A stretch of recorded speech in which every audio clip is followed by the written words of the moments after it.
আরে বাপরে বাপ! এই প্রথমবার আমরা এই বিষয়টা ঘটতে দেখলাম। রকস্টারের শুটিং চলাকালীন, ইনডোর শুট চলাকালীন কোনো একটি স্টিল ফটো সোশ্যাল মিডিয়ায় ভাইরাল হয়ে গেল। যেখানে একই ফ্রেমে দেখতে পাওয়া যাচ্ছে মেগাস্টার শাকিব খান অর্থাৎ আগুনকে, রকস্টার আগুনকে। আর একটি সোফাতে বসে থাকতে দেখতে পাওয়া যাচ্ছে। এই প্রথমবারের জন্য দেখতে পাওয়া গেল তানজিয়া জামান মিথিলার লুকটা রকস্টারে কেমন হতে যাচ্ছে। এখন প্রশ্নটা এখান থেকে অনেকগুলো থাকছে। সেগুলো একটা, একটা করে আলোচনা করতে আসছি। কিন্তু সর্বপ্রথম বলি, এই এক্সাক্ট লিক হওয়া ফটোটাতে আমরা কি দেখতে পাচ্ছি? তারও আগে বলে দিই, ফটোটা সর্বপ্রথম কোথা থেকে দেখা গেল ডেফিনিটলি বলে দেওয়া দরকার। ঢালিউড মেগাস্টার অ্যান্ড সামথিং কোনো একটা গ্রুপ, সেই গ্রুপ থেকে প্রথম এসেছে ছবিটা। আমি তোমাদেরকে দেখিয়েও দিতে চাই। এই হচ্ছে সেই ছবি যেটা পোস্ট করা হয়েছে। পরপর দুটো ছবি আমরা দেখতে পাচ্ছি। এই হচ্ছে সেই ছবি যেখান থেকে দেখতে পাওয়া যাচ্ছে একটি স্টুডিওর মধ্যে মেগাস্টার শাকিব খান আগুন লুকে এবং তানজিয়া জামান মিথিলা তাদের একটি টকি পোর্শন শ্যুট হচ্ছে।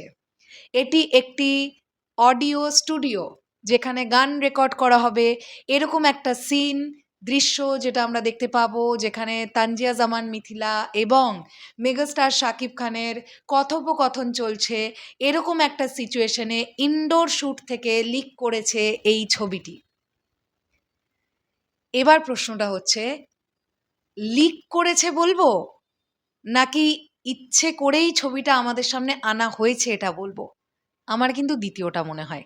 কারণ যে মোমেন্টটাতে আমরা রকস্টারের কনটেন্টের জন্য প্রচণ্ডভাবে ওয়েট করছি, চারিদিকে কথোপকথন শুরু হয়ে গেছে যে রকস্টার টিম কেন কিছু কনটেন্ট ড্রপ করছে না। ঠিক সেই সময়টাতে আমরা ইনডোর শ্যুট চলাকালীন একটি ফ্রেশ ছবি, মানে যেটা একেবারেই মনে হচ্ছে না কোনো কমা কোয়ালিটির ক্যামেরা দিয়ে ক্লিক করা, একেবারেই সেটা মনে হচ্ছে না। একদম ঝাঁ চকচকে একটি ছবি ইনডোর শ্যুট চলাকালীন, সেই ছবিটি ভাইরাল হলো নেট দুনিয়ায়। আমার সামহাউ এটা মনে হয়, আমি ভুল হতে পারি আমি জানি না। আমার মনে হয় যে এটা একেবারে প্ল্যানফুলি লিক করানো হলো টিমের তরফ থেকে ফর প্রমোশন। আর সেটা যদি হয়ে থাকে তাহলে কেয়া বাত ব্যাপার, এটাতে কোনো প্রবলেম নেই। কারণ মেগাস্টার শাকিব খানকে আমরা এই লুকে প্রথম পোস্টারে দেখে ফেলেছি, অ্যান্ড তানজিয়া জামান মিথিলাকে প্রথমবারের জন্য দেখতে পেলাম, এটা ঠিক। তানজিয়া জামান মিথিলাকে কিন্তু দেখতে বেশ ভালো লাগছে, খারাপ লাগছে না। আমি জানি না এক্স্যাক্টলি ওনার ক্যারেক্টারটা কি, তবে আমার মনে হচ্ছে এই ক্যারেক্টারটা আগুনের গানের প্রেমে পড়বে।